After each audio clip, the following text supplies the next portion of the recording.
L'information qui dit c'est impossible de rouler sans néodyme est totalement fausse.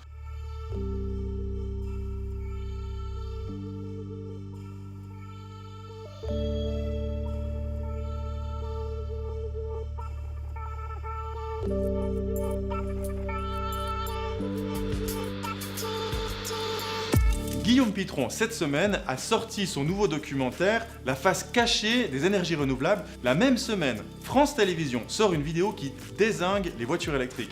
Quand j'ai vu ça, j'ai cru que je me pétais la gueule de mon canapé. Avec une équipe de 4 personnes, ça fait 2 années qu'on remonte les filières de la voiture électrique pour comprendre le vrai du faux. Ce documentaire est tellement manipulé et orienté que c'est un véritable cas d'école d'analyse.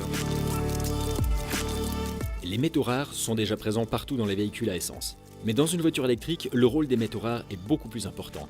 Ils touchent aux fonctions vitales du véhicule. Sans néodyme, la voiture électrique ne pourrait tout simplement pas rouler. Le néodyme est une terre rare qui est polluante à extraire et à transformer. Or, des moteurs électriques, il en existe avec terre rare et sans terre rare. L'information qui dit c'est impossible de rouler sans néodyme est totalement fausse. On a les moteurs asynchrones, c'est en gros de l'aluminium, du cuivre et de l'acier, qui génère un aimant par un champ magnétique induit, c'est-à-dire on fait circuler de l'électricité, ça crée un aimant, ça fait tourner le moteur. Ces moteurs-là ne contiennent absolument pas de terre rare, pas de néodyme. Et on a d'autres moteurs, qui sont les moteurs à aimant permanent, ceux-ci contiennent du néodyme, c'est des moteurs souvent qui ont des rendements un petit peu meilleurs et qui sont un peu plus puissants, on les met généralement dans les voitures de sport. Mais la voiture électrique peut tout à fait avancer avec une technologie ou l'autre, on n'a pas besoin de néodyme pour faire avancer des voitures électriques. Et là, je profite de dire qu'on joue sur les mots entre terres rares, métaux précieux, etc.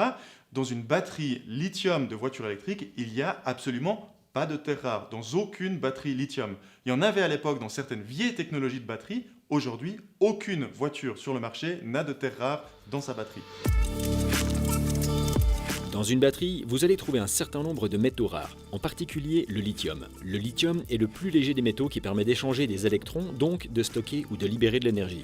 Comment on fabrique du lithium en Amérique latine? Sous ces déserts salés, on a de la saumure. C'est pas de l'eau, c'est de la saumure. Donc on va pomper cette saumure, on va la mettre en surface et le soleil va faire évaporer l'eau qui est contenue dans la saumure. Ça fait précipiter le sel, ce qui permet de récupérer le lithium tout à la fin. Ce qui est intéressant, c'est que ce processus n'est pas utilisé pour le lithium, il est utilisé principalement pour produire du potassium qui est utilisé dans l'agriculture intensive. Mais à la fin de ce processus, il reste le déchet qui est du lithium. Si vous regardez dans le documentaire de Guillaume Pitron, les sacs qui passent dans les vidéos, c'est marqué potassium dessus, c'est pas marqué lithium. Et ce lithium est en telle quantité, notamment au salaire d'Atacama, qu'ils ne l'utilisent même pas, 4/5 du lithium, ils le remettent au fond du lac.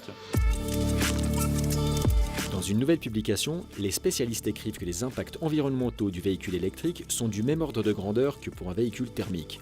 Les deux voitures pollueraient donc autant l'une que l'autre. Totalement faux. Une voiture électrique avait peut-être le même impact environnemental il y a 10 ans, mais ce n'est pas du tout vrai aujourd'hui. Si vous prenez n'importe quel éco-bilan qui date d'il y a 2 ans ou 3 ans, vous allez tomber sur ce genre de données. Ici, c'est le Paul Scherrer Institute, c'en est un parmi d'autres. Il arrive à la conclusion qu'une voiture diesel, où on a la fabrication et ensuite la consommation, et une voiture électrique avec un mix européen, vous avez la fabrication de la voiture et la consommation d'énergie. On est 3 fois en dessous de la voiture électrique si on a un mix électrique plutôt avec des énergies renouvelables. Et même si on faisait avancer la voiture avec du gaz naturel, donc une énergie fossile, on reste encore 30% meilleur qu'une voiture à essence. Si maintenant on utilisait exclusivement de l'énergie au charbon, si 100% de l'électricité était faite au charbon, on aurait à peu près les mêmes valeurs sur tout le cycle de vie de la voiture qu'une voiture à essence. Mais en Europe, c'est impossible. Il n'y a aucun pays qui a 100% de charbon. Même en Allemagne, ils ont une très grande part d'énergie renouvelable.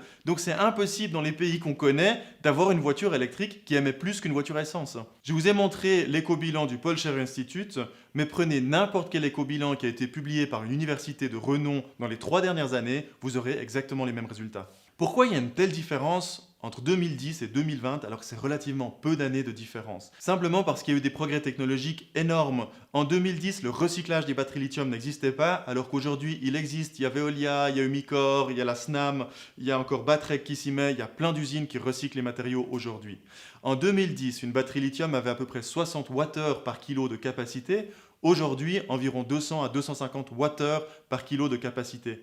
Ça veut dire que la même batterie a besoin de 4 fois moins de ressources minières aujourd'hui, 10 ans après, 4 fois moins d'impact de production à ce moment-là. En 2010, on avait d'autres chimies qu'en 2020. En 2010, il y avait beaucoup de cobalt, par exemple, dans les batteries lithium, alors qu'aujourd'hui, il y en a beaucoup moins, voire pratiquement plus. Enfin, un élément très important, c'est qu'en 2010, les batteries n'étaient pas encore au point. Elles tenaient environ 100 000 km. Donc on partait du principe que pour faire 300 000 km avec sa voiture électrique, il fallait changer 3 fois sa batterie, donc 3 fois utiliser des ressources minières. Alors qu'aujourd'hui, les batteries sont au point et peuvent durer 300, 400, 500 000 km sans aucun problème. Et le dernier point, c'est que dans la fabrication des batteries et des voitures électriques, on utilise de plus en plus d'énergie renouvelable. Donc le système continue à s'améliorer. C'est pour ça que selon les critères qu'on utilise, l'impact environnemental d'une voiture électrique en 2010 ou 2020, c'est 3 fois moins à 10 fois moins en 2020. Évidemment, le sensationnalisme, ça fait vendre, ça fait des clics, ça fait de l'audimat, mais ça ne fait pas avancer notre société. Si on veut avancer dans la transition énergétique et la transition écologique, il faut se baser sur des faits et sur la science pour pouvoir choisir les bonnes solutions. Plus les thématiques sont complexes, plus c'est facile de créer des fake news ou de faire du sensationnalisme. Le mieux, c'est de rester vigilant et de vérifier ses sources.